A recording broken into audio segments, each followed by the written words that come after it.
Action. All right, the wait's over. You guys have been asking for it, so this is what it's like to qualify for and then play in the U.S. Open. Qualified for the U.S. Open, James Nicholas. Yes. James Nicholas, I could feel the exhale. James Nicholas. Here with James Nicholas. James, the U.S. Open. James Nicholas. That's amazing. Great kid. Great opportunity. And you never know. So my U.S. Open journey started in local qualifying. There are ways to get into sectional qualifying right away. So it's basically stage 1 and stage 2 of U.S. Open qualifying. But since I wasn't top 500 in the world, I had to go to local qualifying. I played at Noyak Golf Club in the Hamptons in New York. So I went out there, stayed with my buddy Will Bernstein and Sam Bernstein, a bunch of Yale guys that I used to play with. My buddy Henry Casriel, who also on the Yale team, was there as well. And we played a practice round together. And jokingly, Sam was like, just if you have a putt to shoot 8 under, don't make it because the course record's 7 and I have it. So fast forward, to the next day and onto the 18th hole, I had a putt to shoot 8 and then just missed and shot 7 to make the course, to break the course record or tie the course record with Sam and get through local qualifying. Hopped on a plane right back out to the Corn Ferry Tour to play a couple events and then flew back for my sectional qualifier. The way sectional qualifying works is that there's 6 or 7 locations around the U.S. and then there's a certain amount of people that get through to the U.S. Open from those sites. And my site was run by the MGA at Canuba Country Club, which has the north and the south course. There were 4 spots available, which meant you had to play really well. PGA Tour players, past PGA Tour winners, Corn Ferry Tour players, and a bunch of great amateurs were playing. So it was definitely not an easy task.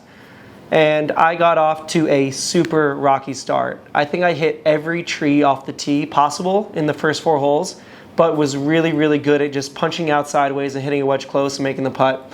My fiance was there to watch, and I think she had a little bit of a not doubting me, but after that start, I thought she thought it was gonna be a long, long day, and so did I. So kind of kept on plugging, made a couple birdies, and then I started, to really click. Things started clicking for me. Started hitting the ball really nicely off the tee.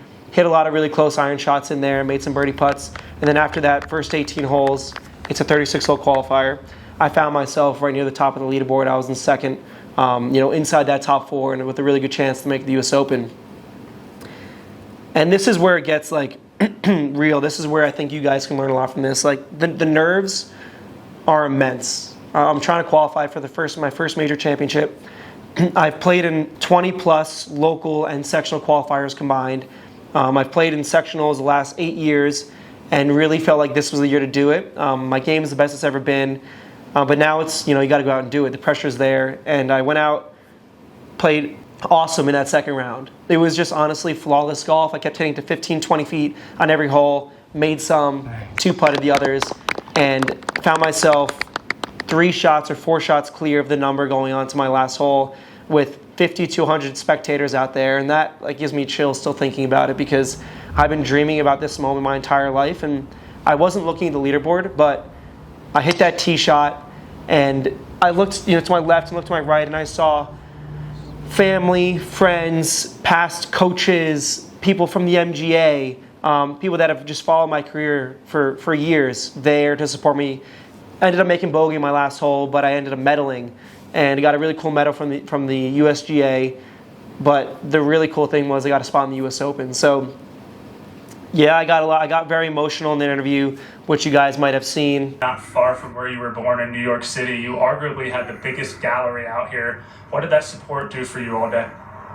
It means the world, and my support system is everything to me.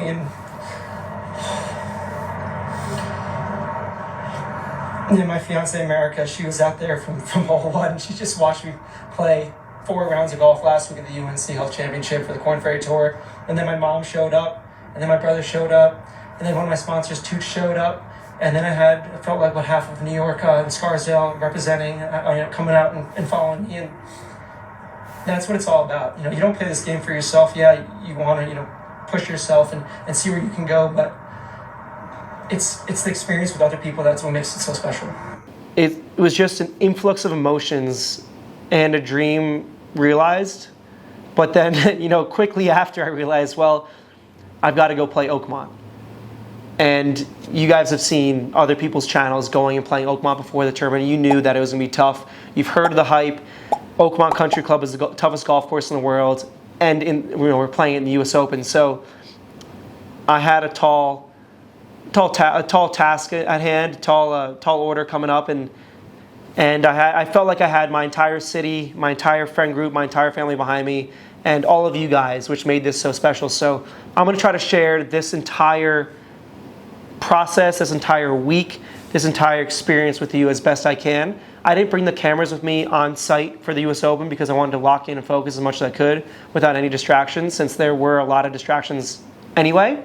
But I've got a lot of videos from friends and family and a lot of B-roll that we can show you. So this is what it's like to play in the US Open.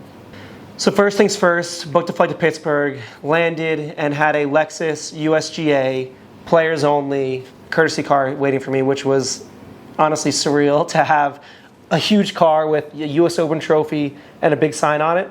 So that was really cool. We packed up our bags, drove to our Airbnb that we were staying in that week. My family was coming, so they got an Airbnb for us that week, which made things a lot easier. We stayed really close to the course. And yeah, again, like I said, no traffic, close to the course. It was a great setup. And then my fiance and I drove to the course on Sunday to register. Got to registration, and all of our belt loops were just sitting there. And it was kind of funny because the USGA posted a picture of it in their Instagram, and my name seemed to be just glistening in the light. And I found it, put it on, and then went through the entire registration process, which looked like a lot of signing autographs. I was signing flags, big posters, things that the USGA want us to sign. Went down to the next station where I got my tickets, my ticket package for the week for all my friends and family, my credentials. Each player gets 2 inside the rope badges for the practice rounds. So I got those, picked those up, picked up my coaching badge, and then went around and made my tee times. Signed up to play a practice round with Dustin Johnson, Lucas Glover, Max Grazerman, Nicholas Norgard, Jackson Buchanan, a bunch of really great players. So we'll get to that later, but there's a big screen and you just kind of pick. And I saw DJ's name and I was like, he won here last time, so I'd love to, pop in there if I can and play practice round with him.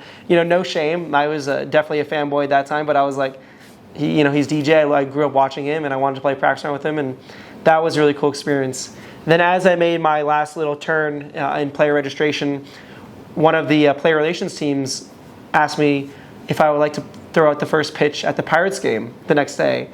And I kind of was looking around, are you sure you have the right person? The best players in the world are playing this week, and I'm not one of them yet. Hopefully I will be, but are you sure, you don't want Scotty Scheffler or, Tommy Fleetwood, or the list goes on and on to throw it out? And they go, no, you'd be perfect. We love your social media stuff. You should do it. And I was like, that's a dream come true. So I told my family, and the first text I got was from my brother saying, no offense, but they usually pick famous people to do this. And I was dying. This is going to be such a cool thing. And that was just the start of the week. And it led me to, honestly, one of the coolest weeks of my life. Yeah, so after we registered, my fiance, my caddy, Brian Beasley, we just decided to go out and walk the course. Nobody was there since everyone was playing up in the Canadian Open. And it felt like I had the place to myself. So I grabbed a wedge and wanted to go see what Oakmont was all about. So I was walking down the fairways, hitting shots from the rough, and I quickly realized that this was going to be a really, really tough test of golf. The rough was extremely tough. I mean, you can see these videos of me taking full-on swings out of there and the ball going 15 feet. I was chipping around the greens. Again, it was a lot of guesswork.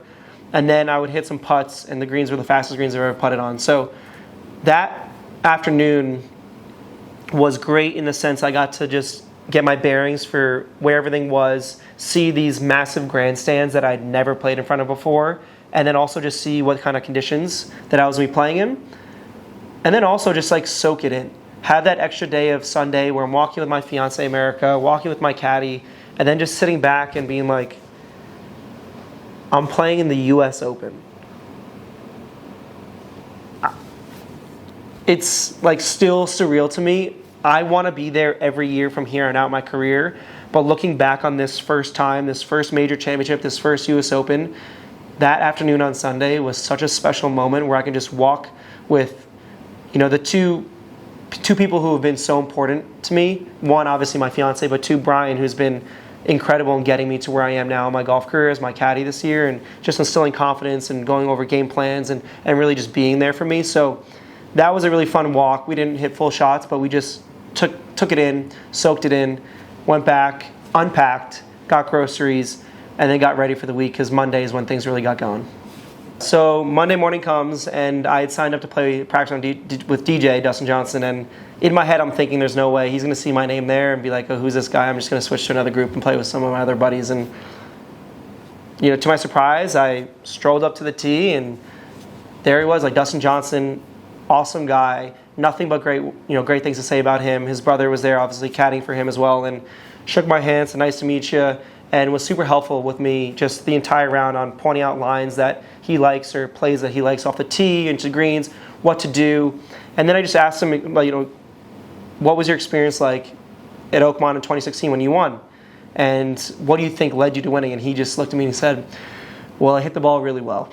And he hit a lot of fairways. If you go back and watch his round, he striped it. And it was really fun just to play with him, pick his brain a little bit, and play in front of a lot of people. There were more people there on Monday for the practice round than I'd ever played in front of in my entire life. So that was really cool. Had some friends and family out there watching behind the ropes, and I had my fiance walk that practice round with me as well. So to share that experience with her was really cool.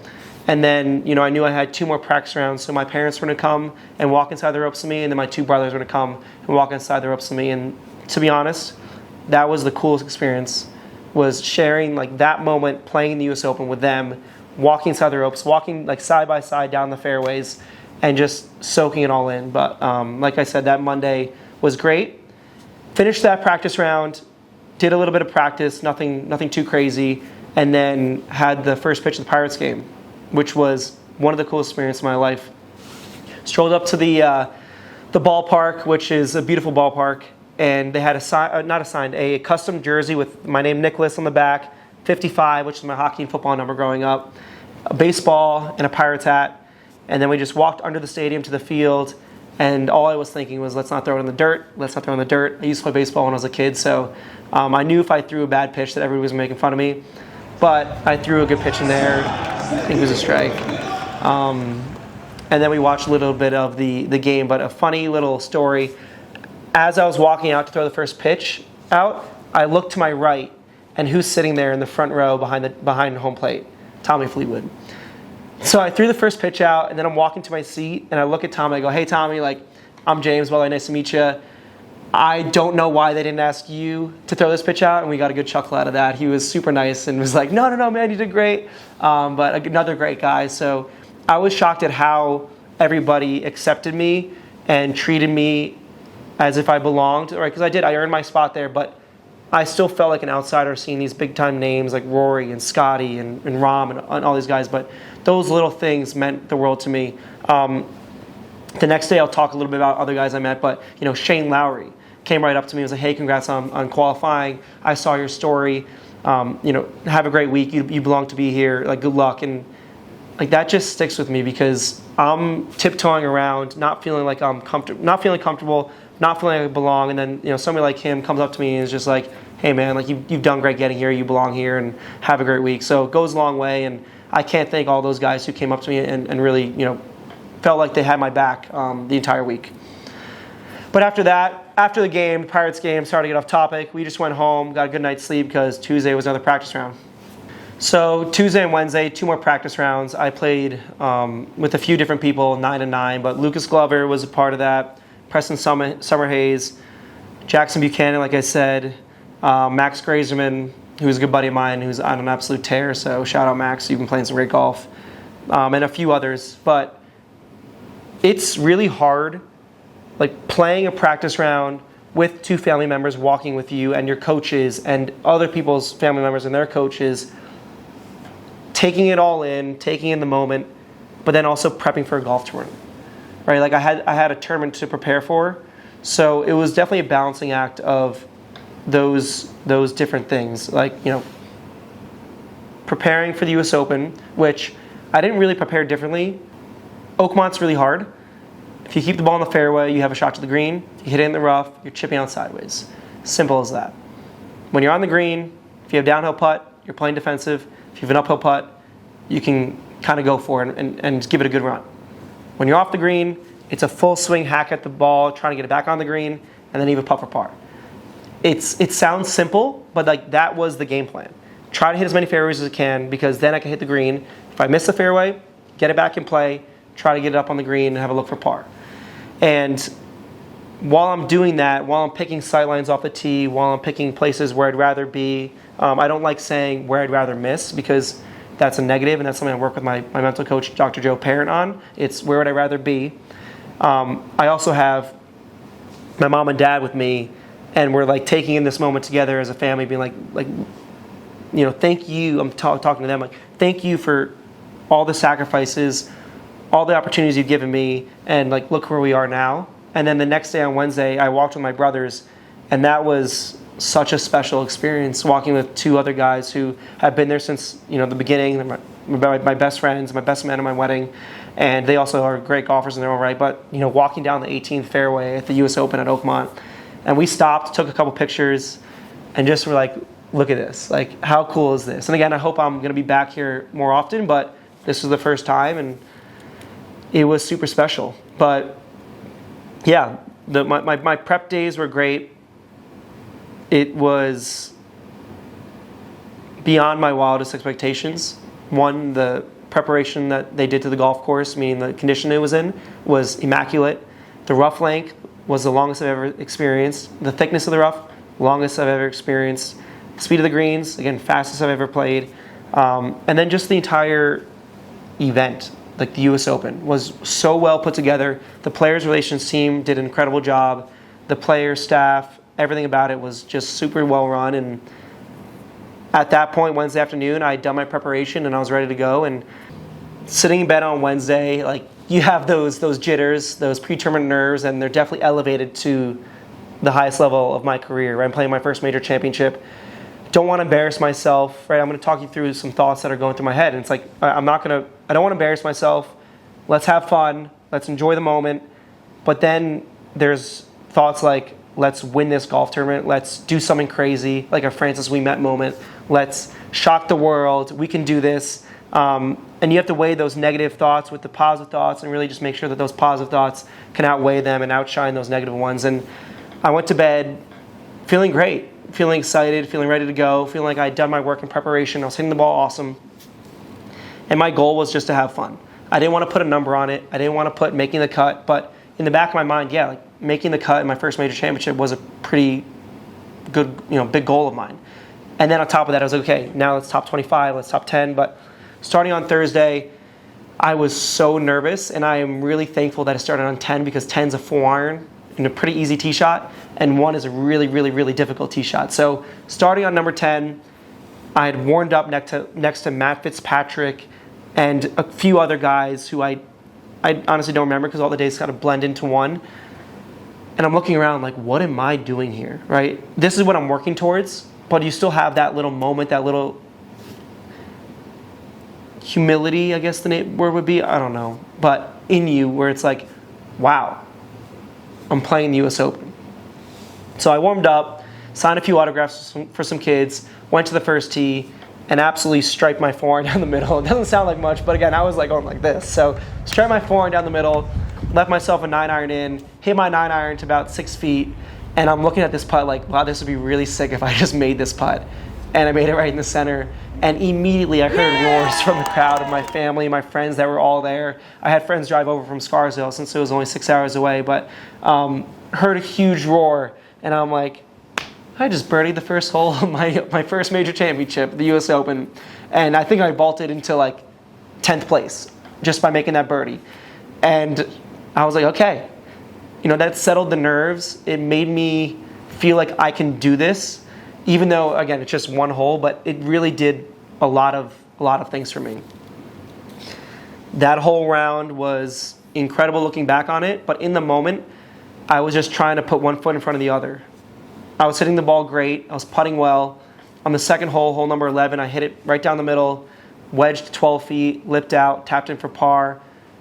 Hole number 12, striped it down the middle, but it went like 370 yards into the face of a fairway bunker. Had to hack it out, got it on the green, made a par. And then on 13, I hit this 7-iron from 215 because I was pretty jacked up. I looked at the leaderboard and I was in like 10th place, and I'm like, all right, like adrenaline's definitely pumping. Straight over the back of the green, one hop over into a bunker, absolutely dead. This bunker shot that we'll show you right now was the best bunker shot that I've ever hit in my career. When I'm in the bunker, I'm thinking, let's just get it on the green so I can 2-putt for bogey and get back to even par. Let's not do anything dumb. But I just nipped it so perfectly, landed in the fridge, checked up, and then trickled down to this and knocked that in for par. And then that was when I sort of knew that this was going to be a special round. I knew I had a lot of holes left, but that shot I couldn't replicate if I had 100 more balls. So that was the turning point for me, where all those nerves, all that pressure was just taken away, and I was like, let's go play golf. 13, par. 14, really tough hole, par. 15, really tough hole, par.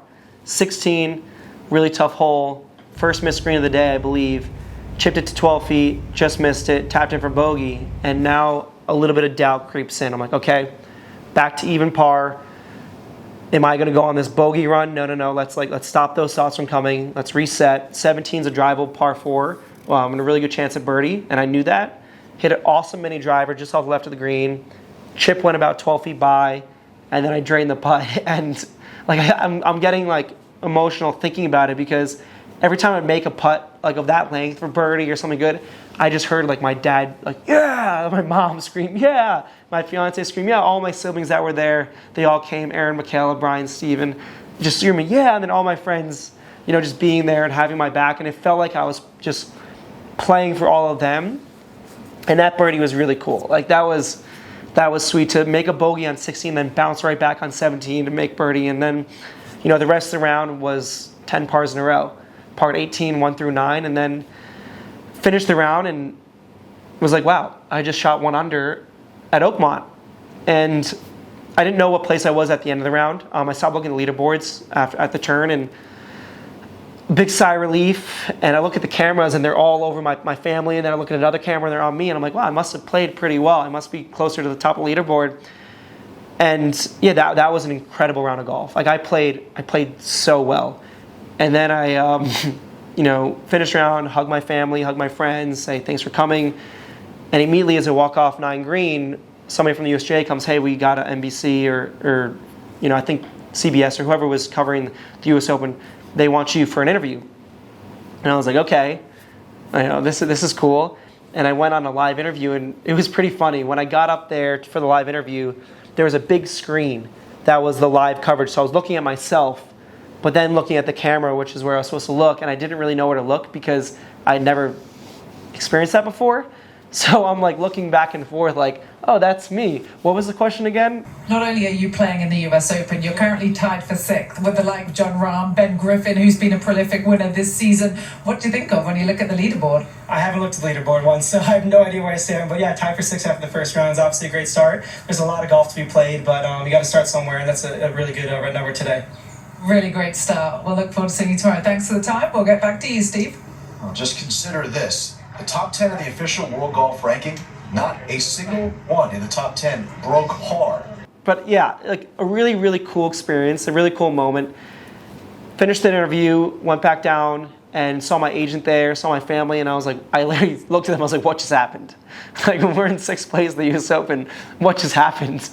And I'm filled with emotion, I'm filled with positive vibes, I'm filled with thrill, excitement, euphoria. Like that was an insane start looking back. In the moment, I was like, oh, what do you expect? What do you expect? I'm a good golfer, I'm playing well, and I believe that I could do it. But like looking back to shoot, that score in the first round of a major championship, it's pretty cool, and I'm proud of that. And that's something that I should be proud of, and that's something that I can be proud of. And this experience I want to share with you guys. It's like these emotions. We all dream of it when we're kids. We all have these high expectations, these visions of us doing incredible things, whether it's in different sports or in family and business and in any aspect of life. And this, for me, like winning the US Open is that dream of mine, and hopefully I can achieve this one day. But this round, made me believe that it's possible to be, sitting in 6th place, and I beat every one of the top 10 players in the world in that round. And it's a pretty cool accomplishment for somebody who's ranked 480th in the world right now to say that. And again, I'm on my climb. I keep continuing my way up, but I'm not there yet. So to sit there and enjoy that moment, I think is necessary. I think is special. I think is valid. I think is okay. But then I gave my phone to my fiance because I knew I'd have a lot of messages and notifications. I said, don't let me see this until the weekend. And I went home, and I was so nervous now because I was in a position, I put myself in a position where I could only mess it up. And that's the mental challenge that I work on, is fear of failure. And going into the US Open, I had no fear of failure because no one expected me to play well. I felt like I was an underdog. I was an underdog, and I had nothing to lose. But now I'm in 6th place at the US Open through round 1. I just had an interview on live TV. I have over 400 notifications on my phone from everybody that I've ever met in my life saying, "Great playing. We're backing you. You got this." And I go to sleep, but I didn't really sleep. I slept probably 30 minutes that night, tossing and turning, thinking about winning the US Open, right, getting ahead of myself, thinking about blowing up and missing the cut, thinking about all these different scenarios. But again, while I'm doing that, I'm trying to focus back on the positive scenarios, but it's hard. And it's just a continuation into this next day because I didn't sleep at all. I was awake this entire time, woke up early for my next day, got a great practice session in, and again, the nerves go away once I hit my first shot. The first shot's tricky, but once I just get out there, they all go away. I pulled that tee shot just left, landed in the first cut, and bounced into the bunker. And I'm like, I know that bunker is absolutely dead. And I have a lot of expectation going to this round. I have a lot of pressure, anticipation going to this round, and had to go out sideways. So I hacked it out sideways, hit it to 20 feet, hit that 20-footer 8 feet by, missed that 8-footer, tapping for double, and my heart rate went through the roof. I started sweating. I was immediately like, what just happened? Went from 6th place to 20 whatever place in a blink of an eye, and that's what Oakmont does. Like, if you lose focus, if you 3-putt after missing the green, you can make a double like that, and that was not easy to swallow because I felt like I was perfect on Thursday in the sense of playing golf, and I felt like I was trying to be perfect again on Friday, which was the wrong attitude to have because on Thursday I didn't go into the round trying to be perfect. I just tried to let it happen, and whatever happened, happened. And then on Friday I was like, I was great on Thursday, so let's just do more of the same. And I, like that putt I had for par, I was like, I need to make this because I can't start with a bogey. And I hit it 8 feet by, missed that 8-footer, make a double. And that's how things like that happen, right? Like you try too hard instead of letting it happen. So I get to hole number 2 and trying to settle down, like let's just calm down, hit it down the middle, great tee shot, okay, heart rate's coming down, feeling good, back left pin, tried to hit a little wedge in there just to knock it down, take the spin off it, and it came off horribly, ripped off the front of the green, chipped it up to 20 feet, 2-putter for bogey, bang, 3 over through 2. Not great. Hole number 3, one of the hardest holes in the course, stripe a tee shot down the middle, wedge to the middle of the green, about 35 feet, great 2-putt. Okay, 3 over through 3, but settling the nerves a little bit. Pars, tend to settle the nerves, so that was great. Would have liked to make a birdie, but settling into the round. Make a par on 4, get to 5, which is a really easy hole, and I just hit an uncommitted, horrible shot into the rough. Get up there, lie was horrible, chip it out sideways, but now I have a wedge. And in the moment, I'm thinking I have to make a par. I've made a double on 1, a bogey on 2. I have to make a par. Got to get this up and down from 120 yards. And that subconsciously made me aim at the pin. Brian and I had talked about aiming about 20 feet right of the pin because it was a pretty dicey pin and letting it take the slope down to the left. And in the middle of my swing, I was like, let's turn it over to the pin so I can have a closer look for par. Turn it over, it's going right at the pin, comes up 5 feet short of the pin, into the face of the bunker, but up in the rough and buried. So we get up there. I couldn't see my ball. The spotter's like, we don't know where it is. We end up finding it after a couple, two minutes. And it's in the ground with the grass growing like on top of it. So I couldn't see it. 1 foot in the bunker, 1 foot out. Hacked it, stayed in the same spot.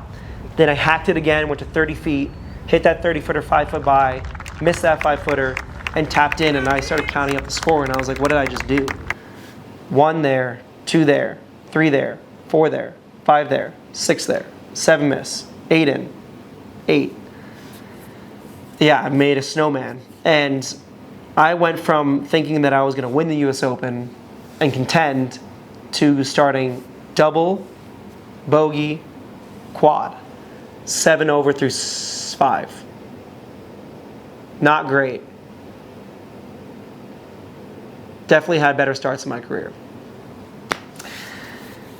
This is where a lot of you guys can learn. And this is where I've done a lot of work in my game. I've done a lot of work in my mental game. I told Brian, I go, now it's, I told him, I was like, now it's going to be difficult, but we can do this. We're 7 over, 6 over for the championship. I thought the cut was going to be between 6 and 7 over. And I'm thinking about the cut line now after thinking about I'm going to win the tournament. Not something I want to beat. But I wanted to reset. I took some time to myself. I walked really slowly off that green to the next tee, did some breath work, reset, and looked at Brian and said, let's go. Let's go. Let's go play some golf. Made par on 6, hit an awesome drive on 7, chunked a 7-iron into 7 green, chipped it to 10 feet, lipped out, tapped in for bogey. 8, hit an awesome mini driver into the middle of the green. And then this is where I reverted back to that bad mindset. Since I made bogey on 7, I felt like I needed to get one back on 8, and I hammered the putt by because I thought I was like, got to get it there. Missed that comebacker, made bogey on 8. Get to 9, hit an awesome drive down the middle on 9. Awesome 8-iron to 12 feet on 9. So excited because I'm like, wow, I got a chance. Let's make this putt and then get onto the back 9 and get on a roll. Hit it 6 feet by, missed that putt, bogey on 9. 2-3 putts in a row, 3 bogeys in a row. So now I'm 10 over through 9 holes. Again, not great. I've had better starts. And then now I'm 9 over par for the tournament, outside the cut, in like 130th place. And at Oakmont, that's not a good spot to be because birdies are hard to come by and you don't want to be chasing. But again, I just tried to remind myself, like, let's have fun, let's enjoy the moment. I'm obviously angry and annoyed and pissed off, but that needs to take the back seat because I have 9 holes to play. Let's go do it. Hit a good drive on 9, hit a great approach on 9. I've got like 7 feet for birdie, miss it, make par. Sorry, on 10. On 11, hit a great drive on 11, awesome second shot to about 15 feet, and this is where I'm like, okay, let's start making them, miss it, make par. Now my holes are running out. 12 is a good par 5, hit an awesome tee shot down the middle, flared wedge just right of the green, flared hybrid, not flared wedge. Super short-sided, and hit the sickest flop shot of my life to this, tap in for birdie. Okay? 8 over par. Next hole's a par 3, hit 9-iron to 4 feet, made that for birdie. 7 over par. And this is where I start thinking, okay, if I can get one more, I think I have a chance at making this weekend. 14, you have to hit the fairway. Hit an awesome tee shot, awesome wedge to 8 feet. As I'm walking up there, I'm starting to think, I can do this. This putt was one of the coolest memories of my life. For another birdie, James Nicklaus, who shot 1 under in the first round, really had a rough start, but I drain it right in the center, and then all of my fans that were there, my friends and family, erupted. They went absolutely nuts. You can hear them on the live broadcast, and it was even louder in person. And then I start pumping the crowd up because I was jacked up. I was so pumped to make 3 birdies in a row and get back inside the projected cut line. So I'm 6 over now for the tournament, 7 over for the round, and go to one of the hardest holes in the golf course. Hit this shot into the bunker, had to go out sideways, hit it on the green, 2 putt for bogey. Now I'm not liking my chances. I'm back to 7 over. 16, one of the hardest par 3s in the course, make a par. Then 17, the drivable one that I birdied yesterday. This was my chance. You got to birdie one of my next 2 coming in is what I thought. 6 over is going to be the cut. And hit this gem of a mini driver. On the green, it's rolling on the green, and then just trickles off. Hit a sick chip to this, tap in for birdie, and now I'm 6 over par for the tournament with 1 hole to play, with a projected cut being 6 or 7 over par. Standing on that 18 tee, this is what you dream of. It's like, okay, well, usually you dream of having to make a par birdie to win the tournament, and I'm sitting there like, well, let's make a par to make the cut, which was a big goal of mine, and not something that I thought I needed to fight for, but something that I was fighting for, and a big comeback of mine, or something that I was coming back to try to do. Hit a bad tee shot into the fairway bunker, and we did so much fairway bunker practice that week, and I was sort of laughing in the fairway bunker. I'm like, well, it's funny, I focused on this in the practice with Jim McClain, my coach. Let's see if I can pull it off. And I hit a great shot. It just overdrew into the greenside bunker, and I'm sitting there like, I need to get something down to make the cut.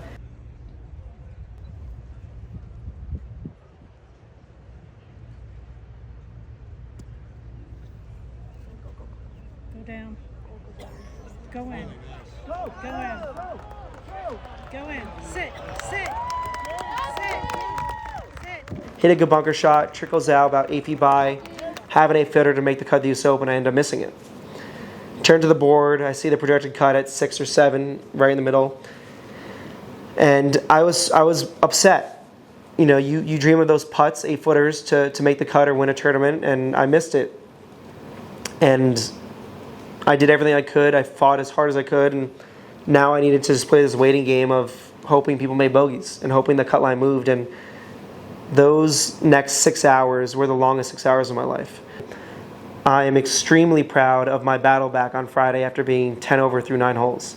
Shooting 45 on the front 9 at Oakmont, and then turning around and shooting 32 to make the cut at my first major championship. Or maybe 33. But when you think about it like that, that's a pretty cool thing to say you accomplished, instead of just folding and shooting another 40 in the back and shooting 85. So this week was a springboard for me, and hopefully it will serve as a reminder that I can play with the best players in the world, and I can compete in major championships, and that, hopefully this is just the first of many, and hope you guys learned a thing or two. But I wish I had the cameras there following the exact behind the scenes, but we will definitely do it next time. This was just that first one that I needed to lock in and really focus, but I wouldn't change that week. I don't regret anything. I don't wish I had done this or that. It was a dream come true of a week, and a week that I'm going to remember for the rest of my life, and a week that I was able to share with other people that they are going to remember the rest of their lives, and something I'm really proud of. And hopefully you guys learned something from this experience, or the whole process. And there's a lot more videos to come.